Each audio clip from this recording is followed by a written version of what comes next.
रासायनिक खेती जहर है, जहर है, जहर है। लहराए फसलें खेत खेत में।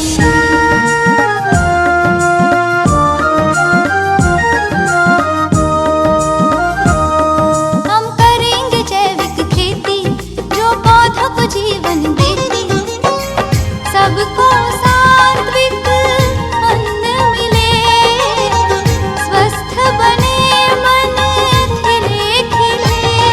नए युग के लिए नई खेती, यह शाश्वत यौगिक खेती।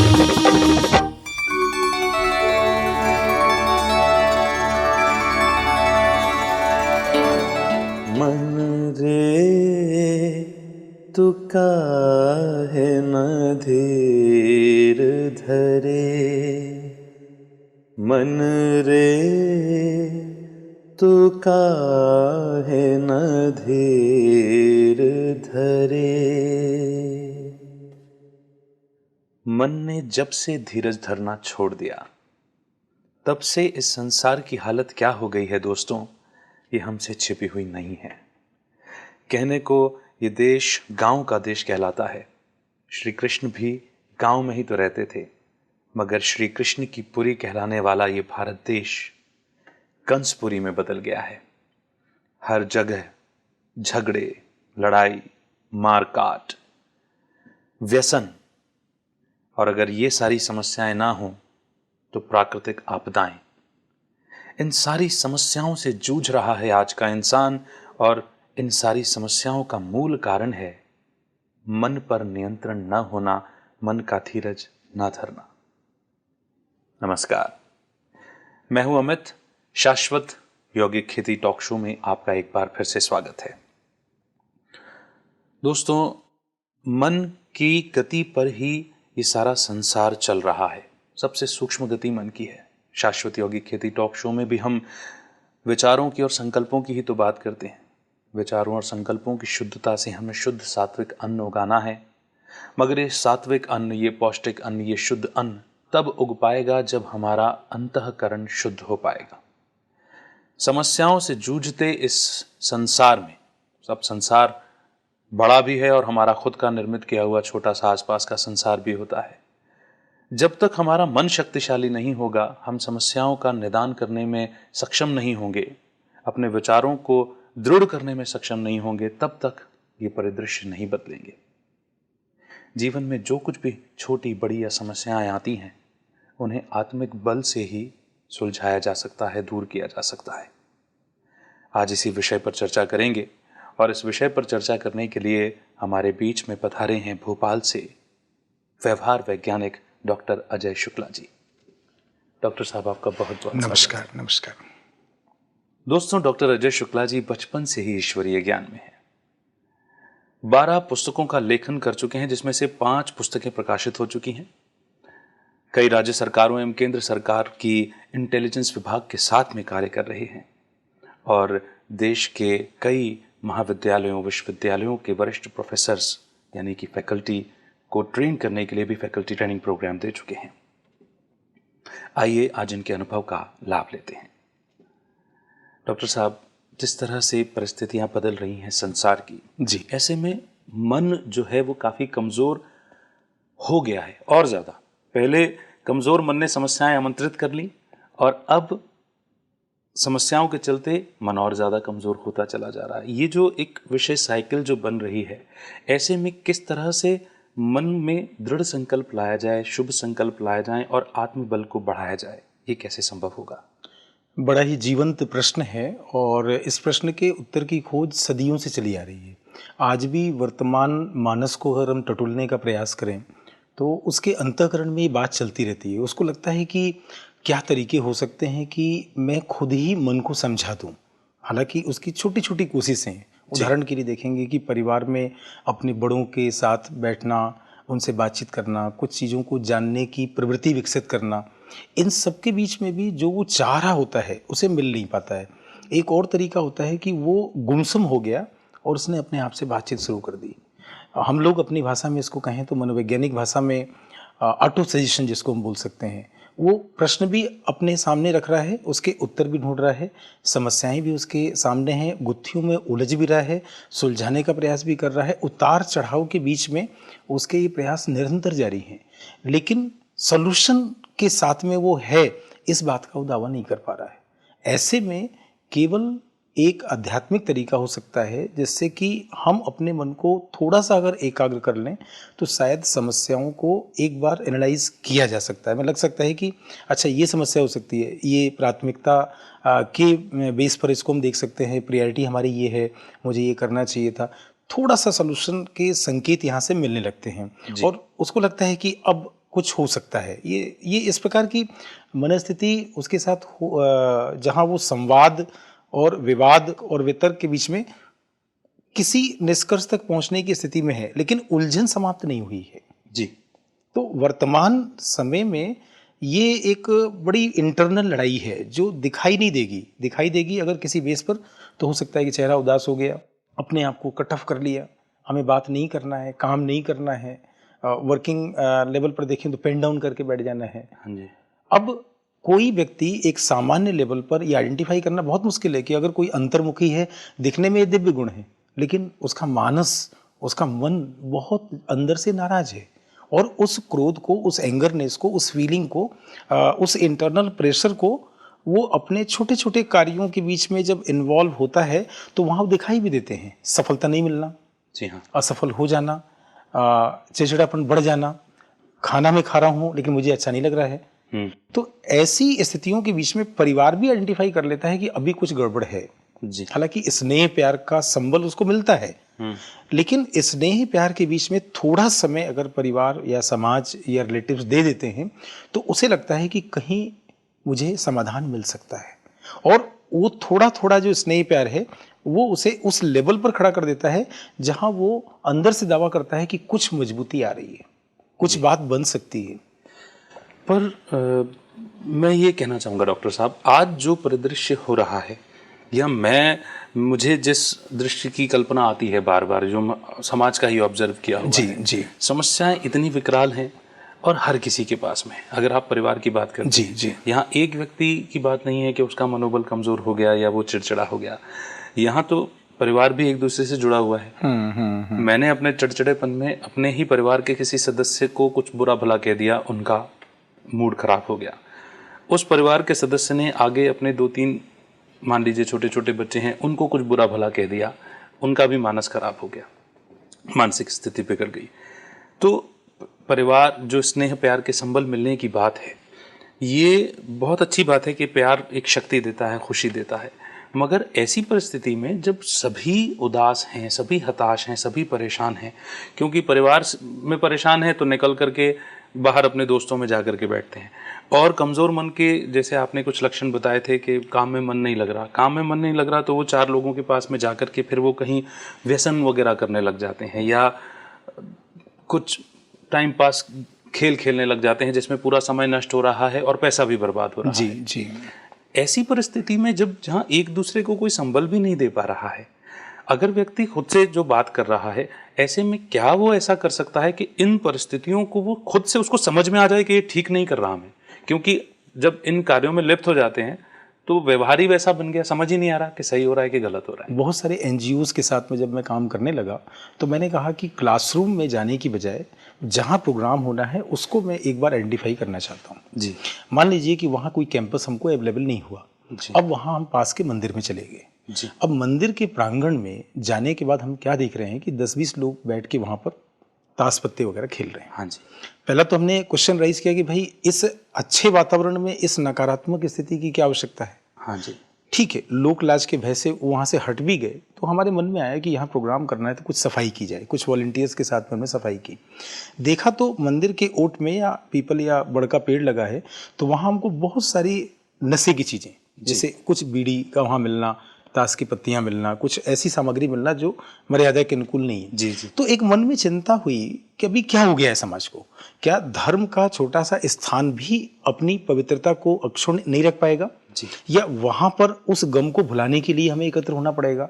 और जब उन्हीं लोगों से वापस हमने बातचीत किया, मान लीजिए कि उस समय 60 या 70 लोग थे, इसमें महिलाएं भी थी, पुरुष भी थे, सब लोगों को आह्वान किया और हमने बातचीत किया कि हमारे मंदिरों में इस प्रकार की जो दुर्दशा अगर होती है तो यहाँ का जो वातावरण है, यहाँ तो ये समाधान केंद्र था। मैंने ये कहा कि ठीक है, शहर के लोग आफत आने पर, दुख आने पर पुलिस थाने तक भी चले जाते हैं विवादों में, लेकिन आपके पास तो ये भगवान ने बहुत, या समाज ने, आप लोगों ने मिलकर एक अच्छा स्थान बनाया है।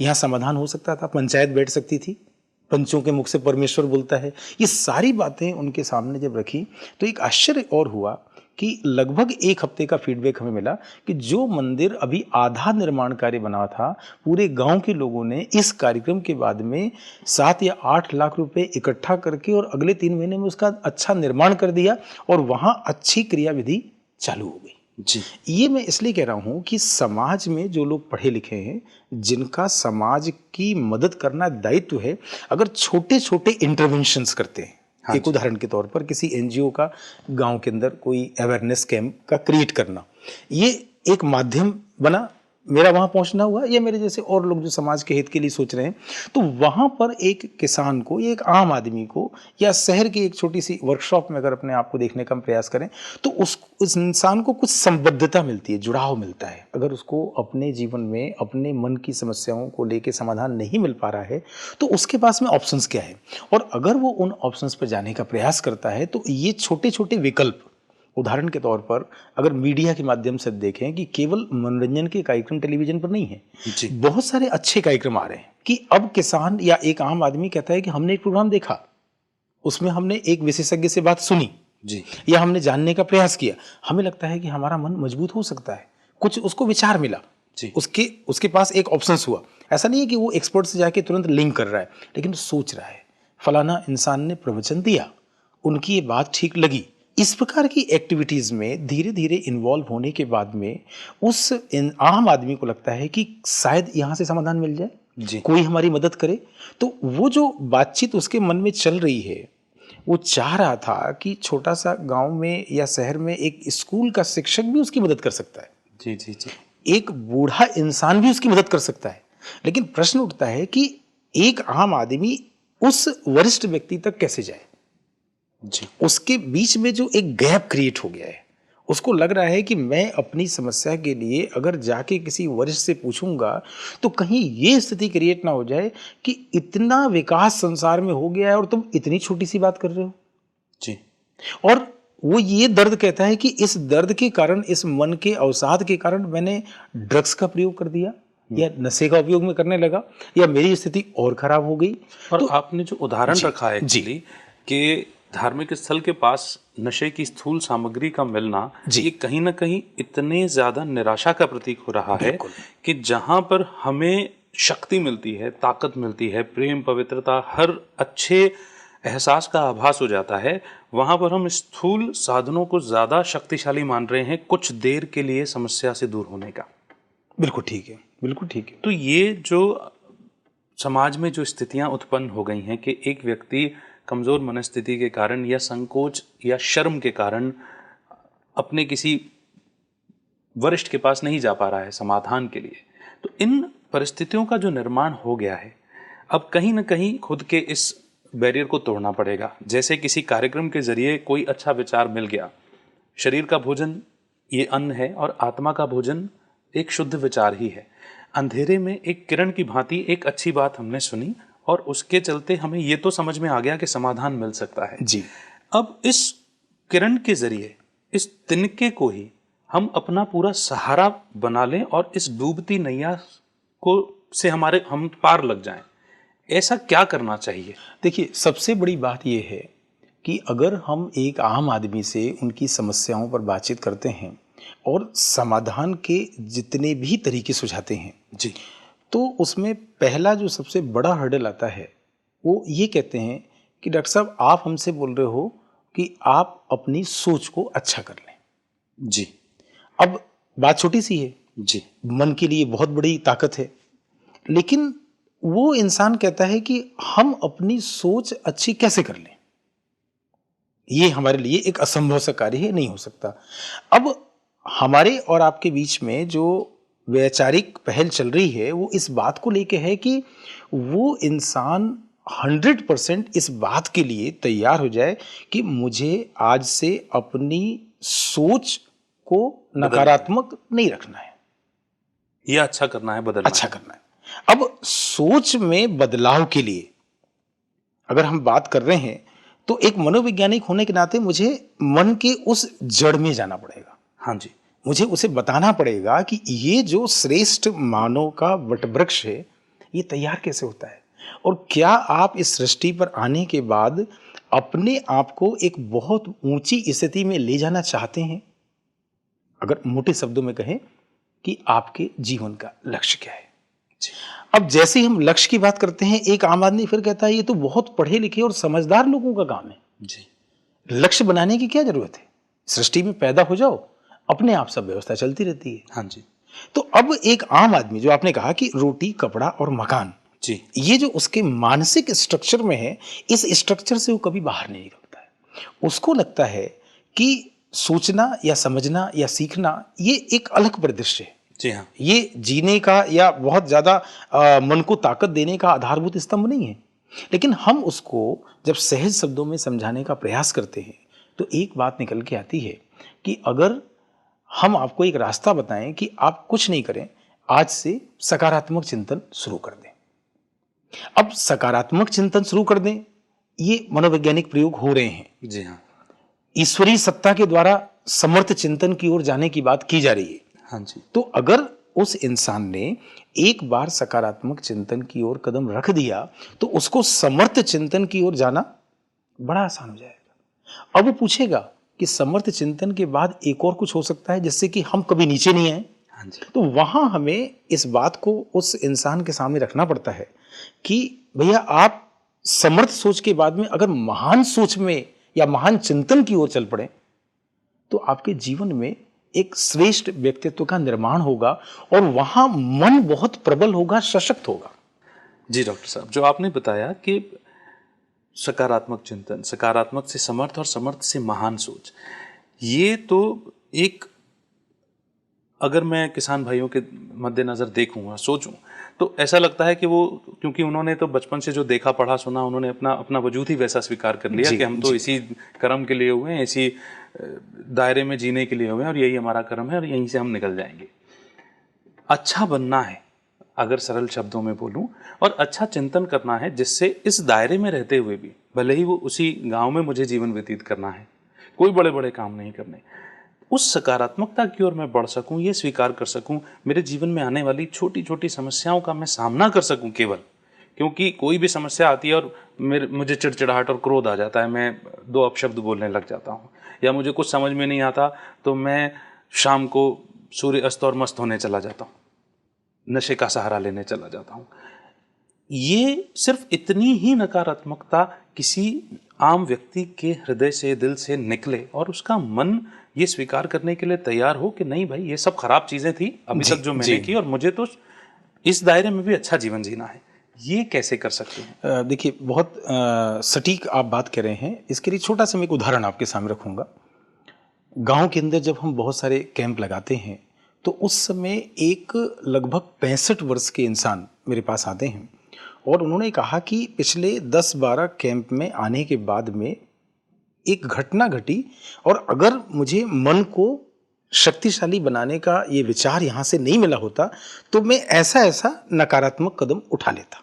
ओके। तो उन्होंने कहा, मैंने उनसे पूछा कि मैं ये जानना चाहूँगा कि अगर आप इसको शेयर कर रहे हैं मेरे से व्यक्तिगत, तो व्यक्तिगत तौर पर कहते हैं कि बहुत छोटा सा उदाहरण कि मेरे घर के सामने, वो कह रहे हैं कि मेरे घर के सामने एक बबूल का पेड़ लगा हुआ है जी। मैं अपने जानवर वहाँ बांधता हूँ। अचानक देखता हूँ शाम को जाने के बाद में कि बबूल का पेड़ वहाँ गायब है और सिर्फ जानकारी मिलती है कि अभी आधे घंटे पहले उस बबूल के पेड़ को कोई व्यक्ति काट के ले गया। जी। तो उन्होंने कहा कि मैं घर में गया और एक बड़ा सा हथियार मैंने लिया और हथियार लेके मैं दौड़ा उनके पीछे और मुझे लगा कि अब मेरे मन पर मेरा नियंत्रण नहीं है और मेरे से कोई गलत कार्य हो जाएगा। अब वो हथियार लेके दौड़ रहे हैं और वो व्यक्ति भाग रहा है, उस वृक्ष को खींच के जो लेके जा रहा है उस वृक्ष को छोड़ के भाग गया। इनकी पकड़ में नहीं आया। शाम को आते हैं, सुबह जब कार्यक्रम में आ रहे हैं, बोले भाई साहब, मन को शक्तिशाली बनाने के लिए जो विचार आपने बताए थे, जैसे हम लोग भी चर्चा कर रहे हैं, यहाँ लग रहा है कि विचार के स्तर पर ये बातें एक आम आदमी के लिए गंभीर हैं, लेकिन वो गंभीर बातों ने एक आम आदमी को, जिनका पढ़ाई लिखाई से बहुत गहरा वास्ता नहीं था, उन्होंने मुझे बताया कि मुझे जैसे कोई रोक रहा है कि मेरे कोई गलत कार्य नहीं करना है, और जैसे कि एक अवेयरनेस ने, एक जानकारी ने मन की ताकत को या आत्मा की ताकत से उस काम को रोक दिया जी। और ऐसा लगा कि सुबह अगर उठ जाऊं और वो इंसान मिल जाए तो कुछ पनिशमेंट, कुछ सजा मैं दे दूंगा, लेकिन मैं वापस यहां पर आ गया हूं और अंतरात्मा से स्वीकार कर रहा हूं कि मुझे उस इंसान को सजा देने की आवश्यकता नहीं है। तो जब ये बात मैं सुन रहा था तो मैंने उनसे कहा कि मैं छोटा सा प्रश्न करूंगा, अगर बबूल की जगह आम का पेड़ होता तो आप क्या करते? तो उन्होंने बहुत स्पष्ट शब्दों में कहा कि डॉक्टर साहब, वो घटना घट जाती। बबूल के अंदर कांटे होते हैं, वो पेड़ जंगली पेड़ है, ऐसी मान्यता के कारण शायद वो रुकावट हो गई, लेकिन जहां मेरा स्वार्थ है, मुझे लग रहा है कि एक आम का पेड़ उगाने में कितनी मेहनत लगती है, कितनी शक्ति लगती है, लेकिन मन की सशक्तता के कारण ये दोनों अंतर तो हो गए। और अब अगर दोबारा ऐसी घटना घटती है और मेरा फलदार वृक्ष पर भी कोई हमला होता है तो मेरे से मन पर इस लेवल पर नियंत्रण हो गया है कि कोई नकारात्मक कार्य नहीं होगा। लेकिन मुझे उस समय लगा था कि एक आम आदमी मेरी बात नहीं समझ रहा है। कई बार भाषा या संवाद में ऐसा हो सकता है, लेकिन प्रयास अगर हम करते हैं, छोटा सा और उदाहरण मिलूंगा। उत्तर प्रदेश में मुजफ्फरनगर में एक सज्जन जो पिछले कई वर्षों से ईश्वरीय सेवा में उन्होंने अपना जीवन दिया हुआ है, जब मुझसे उनका संपर्क हुआ तो उन्होंने कहा कि मेरे परिवार में 60-70 सदस्य हैं और आपके कुछ प्रोग्राम रुड़की इंजीनियरिंग कॉलेज में आसपास हैं, तो आप आएँ, मेरे यहाँ चलें, मैं समय निकालता हूँ। 3-4 दिन के समय में उनके घर के 50 लोगों से मिला मैं। जी। आप आश्चर्य करेंगे कि गांव के अंदर आज भी पर्दा प्रथा है। परिवार के सब सदस्य बैठ गए तो उन्होंने कहा डॉक्टर साहब आप बैठें और मैं बाहर जाता हूँ। बहू, बेटी, बुजुर्ग सब बैठे हुए हैं। आप विश्वास नहीं करेंगे, रात के 9 बजे से लेके हम 11 बजे तक चर्चा करते रहे जी। और उन विषयों पर चर्चा हुई और मैंने ये मान के चर्चा की कि मेरे को इनको इतना सहज रूप से सब बातें बतानी है कि सुबह में इसके निष्कर्ष पूछूंगा। जी, तो जब हमने बताया कि आपके एक परिवार में, इस पूरे कुटुंब के अंदर एक इंसान ने तय किया कि मुझे अपना जीवन सशक्त, अपनी आत्मा को पावरफुल बनाना है, लेकिन वो इंसान कहता है कि मेरे घर के 60-70 सदस्य सब अच्छे बन सकते हैं क्या? इस खोज में वो मेरे को यहाँ ले आए। जी जी जी। अब मैं आपसे बातचीत कर रहा हूँ तो सुबह उनकी सबसे छोटी बहू ने कहा कि आपकी सारी बातें सुनने के बाद मेरे को एक बात सबसे अच्छी लगी जी। और सहज बातचीत करते में हमने कहा कि 100-200 एकड़ जमीन आपके पास में है जी। पूरे कुटुंब में बंटवारा भी अभी नहीं हुआ है, या बंटवारा हो भी गया है तो आपको समझ में आता है कि ये मेरी खेती है, ये मेरी खेती है, इस तरह से प्रयास कर रहे हैं और कुछ अच्छे प्रयोग भी कर रहे हैं, जैसे जैविक खेती पर उनका काम है, बाकी चीजों पर काम है। लेकिन मानवीय संबंध, आत्मा के संबंध, मन की ताकत, इसका अभाव है और इस अभाव को पूरा करने के लिए मेरे को यहाँ बुलाया गया है। तो उन्होंने कहा कि हमें अच्छा लगा कि आपने कहा कि 100-150 एकड़ जमीन में से 1 एकड़ जमीन आप निकाल लें और कुछ नहीं करें, अपने कुल देवता का एक मंदिर बना लें। जी। ये बात आपकी अच्छी लगी। तो हमने कहा कि आपके परिवार के ही 100-150 लोग हैं और रिश्तेदार आ जाएंगे तो 200-250 लोग हो जाएंगे। और ये जो भाई साहब जिन्होंने अपना जीवन अच्छा बना लिया है, कभी आए तो इनकी बात और लोग भी सुन सकते हैं। लेकिन आप, वो कहते हैं कि 150 लोगों को ये बात अच्छी लगेगी कि हम सब एक साथ मिलकर भजन पूजन कर रहे हैं। जी। मतलब अध्यात्म या सात्विकता का संबंध या सात्विक चरित्र का संबंध वहां पर नहीं हो पाएगा। अगर ये संभावना में लेके जाता तो शायद मुझे सफलता नहीं मिलती। लेकिन मैंने देखा कि संभावना इतनी गहरी थी कि 3 या 4 दिन छोटे सदस्य से लेके बुजुर्ग तक मेरी मुलाकात हुई। और एक और आश्चर्य की बात कि उन्होंने कहा कि डॉक्टर साहब, जो आपने समझाया, आप अपनी बात को एक छोटे से चार्ट के रूप में हमारी सफेद दीवार पर लिख दो। जी। और वो मार्कर ले आए। आप आश्चर्य करेंगे, मैंने वो बात लिखी, सारे सदस्य मौजूद थे, बोले आज नहीं कल ये दीवार में लिखा हुआ शायद इन लोगों के समझ में आ जाए। देखिए, अकादमिक स्तर की पढ़ाई आज आम आदमी के लिए पॉसिबल नहीं है, उच्च शिक्षा आम आदमी के लिए पॉसिबल नहीं है, तकनीकी शिक्षा पॉसिबल नहीं है, लेकिन जीवन को अच्छा बनाना और जीवन की संतुष्टता और आनंद, इससे जरूर एक आम आदमी का वास्ता है। बिल्कुल है। जैसे हम कहते हैं कि प्रेम की कोई भाषा नहीं होती, ठीक इसी तरह से जब भी हम सकारात्मक चिंतन या सकारात्मकता की बात करते हैं तो चूंकि आत्मा को या मन को वो सकारात्मकता चाहिए होती है, इसलिए मन निश्चित तौर पर शायद उन भाषाओं को, उन विचारों को ज़रूर पढ़ता है और फिर जिस पर असर होना होता है उसे साक्षात दिखने भी लग जाता है। बिल्कुल ठीक कह रहे हैं। बहुत बहुत शुक्रिया आपका सभी की ओर से। नमस्कार। दोस्तों, जब समस्याएं विकराल हों तो सकारात्मकता की एक बात भी अंधेरे में रोशनी में किरण की तरह नजर आती है।